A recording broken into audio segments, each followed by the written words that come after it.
பிரியமானவர்களே, ஆண்டவராகிய இயேசு கிறிஸ்துவின் நாமத்தினாலே உங்கள் யாவரையும் அன்போடு கூட நான் வாழ்த்துகிறேன். ஆண்டவர் கிருபையாய் நமக்கு கொடுத்த இந்த புதிய நாளுக்காக முதலாவது நாம் ஆண்டவருக்கு நன்றி சொல்லுவோம்.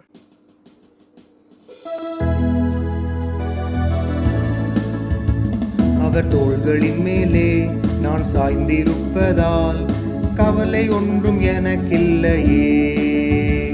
என் தேவைகள் எல்லாம் அவர் பார்த்து கொள்வதால் நான் அவருக்குள்ளே மகிழ்ந்திருப்பேனே. அவர் வார்த்தையின் மேலே நான் சார்ந்திருப்பதால் கவலை ஒன்றும் எனக்கில்லையே. என் தேவைகள் எல்லாம் அவர் பார்த்து கொள்வதால் நான் கர்த்தருக்குள் மகிழ்ந்திருப்பேனே.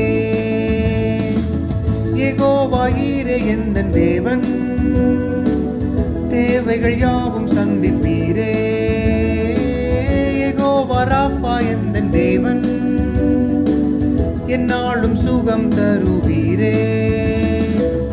யெகோவா ஈரே எந்தன் தேவன், தேவைகள் யாவும் சந்திப்பீரே. யெகோவா ராஃபா எந்தன் தேவன், என்னாலும் சுகம் தருவீரே. இந்த நாளுக்கு என்று ஆண்டவர் கொடுக்கிற ஒரு வார்த்தை யோவான் எழுதின சுவிசேஷம் 8வது அதிகாரம் 51வது வசனம். யோவான் 8:51. ஒருவன் என் வார்த்தையை கை கொண்டால் அவன் என்றென்றைக்கும் மரணத்தை காண்பதில்லை என்று மெய்யாகவே மெய்யாகவே உங்களுக்கு சொல்லுகிறேன் என்றார். ஆண்டவராகிய இயேசு இந்த வார்த்தையை சொல்லுகிறார். ஒருவன் என் வார்த்தையை கை கொண்டால், வேத வசனங்களை, ஆண்டவர் கற்றுக் கொடுத்த வார்த்தைகளை, அவருடைய வாயிலிருந்து புறப்பட்ட ஜீவனுள்ள வார்த்தையை ஒரு மனிதன் கை கொண்டு விட்டால், அவன் வாழ்க்கையில் அதை கடைபிடித்து அதன்படி நடந்தால் அவன் என்றென்றைக்கும் மரணத்தை காண்பதில்லை என்று ஆண்டவர் மெய்யாகவே மெய்யாகவே என்று உறுதியாய் சொல்லுகிறார். ஆகவே நாம் மரணத்தை காண்பது இல்லை. வார்த்தை ஜீவனுள்ளது. வானமும் பூமி ஒளிந்து போகும், ஆனால் வேத வார்த்தை ஒரு நாள் ஒளிந்து போவது இல்லை. ஆகவே அந்த வார்த்தை ஆவியாய் ஜீவனாய் இருக்கிறபடியினாலே அந்த வார்த்தையை கை கொள்ளும் பொழுது நாம் மரணத்தை காண்பது இல்லை. யாத்திராகம புஸ்தகம் 20ஆம் அதிகாரம் 6வது வசனம் இப்படியாய் சொல்லுகிறது. என்னிடத்தில் அன்பு கூர்ந்து என் கற்பனைகளை கை கொள்ளுகிறவர்களுக்கோ 1000 தலைமுறை மட்டும் இரக்கம் செய்கிறவராய் இருக்கிறேன் என்று இங்கே ஆண்டவருடைய வார்த்தை சொல்லுகிறது.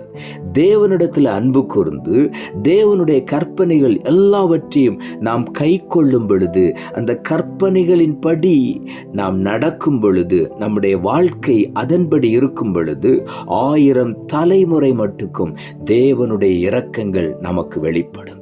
அந்த இரக்கத்தை ஆண்டவர் நமக்கு காண்பிப்பார். ஆகவே நாம் உள்ளத்தின் ஆழத்திலிருந்து ஆண்டவருக்கு நன்றி சொல்வோம். சங்கீதங்களின் புஸ்தகம் 37ஆம் சங்கீதம் 34வது வசனம் இப்படியாய் சொல்லுகிறது.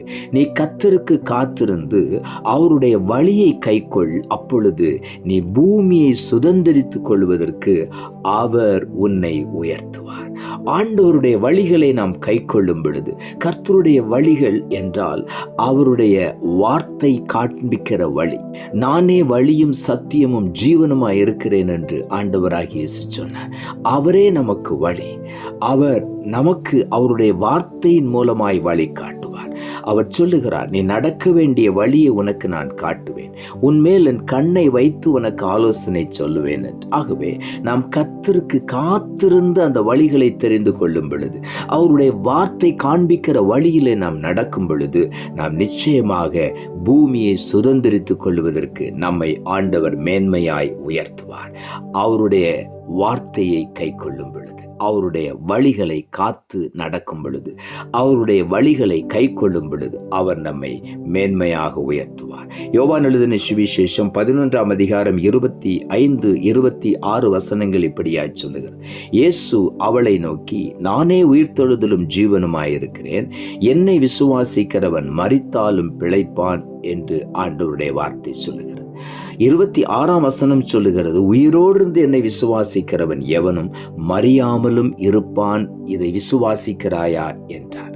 ஆண்டவராய் இயேசு லாசருவின் கல்லறைக்கு முன்னாக நின்று கல்லை புரட்டி போடுங்கள் என்று சொன்ன பொழுது மார்த்தாள் சொன்ன ஒரு வார்த்தை, 4 நாளாயிற்றே நாருமே என்று சொல்லி. அப்பொழுதுதான் ஆண்டவர் சொன்னார், நீ விசுவாசித்தால் தேவனுடைய மகிமையை காண்பாய், நான் ஏற்கனவே உனக்கு சொல்லி இருக்கிறேன் என்று ஆண்டவர் சொன்னார்.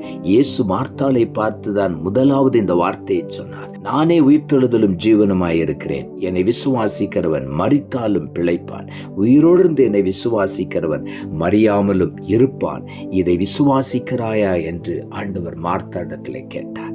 அதே கேள்வி இன்றைக்கு நம்முடைய வாழ்க்கையில ஆண்டவர் கேட்கிறார். நாம் விசுவாசிக்கும் பொழுது மரித்தாலும் பிழைப்போம். உயிரோடு இருந்த ஆண்டவரை விசுவாசித்து அவருடைய வார்த்தைகளை கை கொள்ளும் பொழுது, அவருடைய வழிகளை கை கொள்ளும் பொழுது, கடைபிடிக்கும் பொழுது நாம் என்றென்றைக்கும் மறியாமலும் இருப்போம். ஆகவே நாம் வார்த்தையை விசுவாசிப்போம், முன்னேறி செல்வோம். எபிரேயர் புஸ்தகம் 11ஆம் அதிகாரம் 5ஆம் வசனம் இப்படியாய் சொல்லுகிறது, விசுவாசத்தினாலே ஏனோக்கு மரணத்தை காணாதபடிக்கு எடுத்துக்கொள்ளப்பட்டான், தேவன் அவனை எடுத்துக்கொண்டபடியினாலே அவன் காணப்படாமற் போனான், அவன் தேவனுக்கு பிரியமானவன் என்று அவன் எடுத்துக்கொள்ளப்படுவதற்கு முன்னமே சாட்சி பெற்றான் என்று வேதம் சொல்லுகிறது. ஏனோக்கு தேவனோடு சஞ்சரித்தான் என்று வேதம் சொல்லுகிறது. ஆண்டவரோடு நடந்த ஒரு மனிதன் ஏனோக்கு. அவருடைய வார்த்தைகளை அப்படியே கை கொண்டவன், அவரை பின்பற்றினவன், அவருடைய வார்த்தைகளின்படி நடந்தவன். ஆகவே ஏனோக்கு மரணத்தை காணாதபடி எடுத்துக்கொள்ளப்பட்டான் என்று வேதம் சொல்லுகிறது. கர்த்தர் அவனை எடுத்துக்கொண்டபடியினாலே அவன் காணப்படாமல் போனான். அவன் எடுத்துக்கொள்ளப்படுவதற்கு முன்பு தேவனுக்கு பிரியமாயிருந்தான். இன்றைக்கு நாம் ஆண்டவருக்கு பிரியமாயிருந்து அவருடைய வழிகளை கை கொள்ளும் பொழுது, அவருடைய வார்த்தைகளை கடைபிடிக்கும் பொழுது நிச்சயமாகவே நாம் மரணத்தை காண்பதில்லை, நித்திய ஜீவனை ஆண்டவர் நமக்கு வாக்கு பண்ணி இருக்கிறார். ஆகவே என்றென்றைக்கும் அழியாத நித்திய வாழ்க்கையை ஆண்டவர் நமக்கு தருகிறார். ஆகவே உள்ளத்தின் ஆழத்திலிருந்து ஆண்டவருக்கு நாம் நன்றி சொல்லுவோம். நாம் ஜெபிப்போம். அன்புள்ள ஆண்டவரை, கிருபையானீர் கொடுத்த இந்த புதிய நாளுக்காய் மறுபடியும் நமக்கு நன்றி செலுத்துகிறோம். ஆண்டவர் கொடுத்த ஜீவனுள்ள வார்த்தைக்காக நன்றி. ஒருவன் என் வார்த்தையை கை கொண்டால் அவன் என்றென்றைக்கும் மரணத்தை காண்பதில்லை என்று மெய்யாகவே மெய்யாகவே உங்களுக்கு சொல்லுகிறேன் என்ற வார்த்தையை சொன்னீர். இந்த வார்த்தையை கேட்டுக்கொண்டிருக்கிற ஒவ்வொருடைய வாழ்க்கையிலும் இருக்கிற எல்லா விதமான மரண பயங்களையும் எடுத்து ஆண்டவர் அவர்களை உயிர்த்தெழுந்த தேவனுடைய வல்லமையினால் நிரப்பி ஆசீர்வதிப்பீராக. நானே உயிர்த்தெழுதலும் ஜீவனுமாயிருக்கிறேன் என்று சொன்ன ஆண்டவர், என்னை விசுவாசிக்கிறவன் மரித்தாலும் பிழைப்பான், உயிரோடு என்னை விசுவாசிக்கிறவன் மறியாமலும் இருப்பான் என்று வாக்கு கொடுத்த ஆண்டவரை அப்படியே விசுவாசித்து அவரே பின்பற்றி மேன்மையான ஆசீர்வாதங்களையும் நித்திய ஜீவனையும் சுதந்திரித்துக் கொள்ள ஒவ்வொருவருக்கு உதவி செய்யும். அப்படி செய்கிறபடியினால் உமக்கு நன்றி தாழ்த்துகிறோம். இரட்சகர் இயேசுவின் நாமத்தில் ஜெபிக்கிறோம் நல்ல பிதாவே, ஆமென்.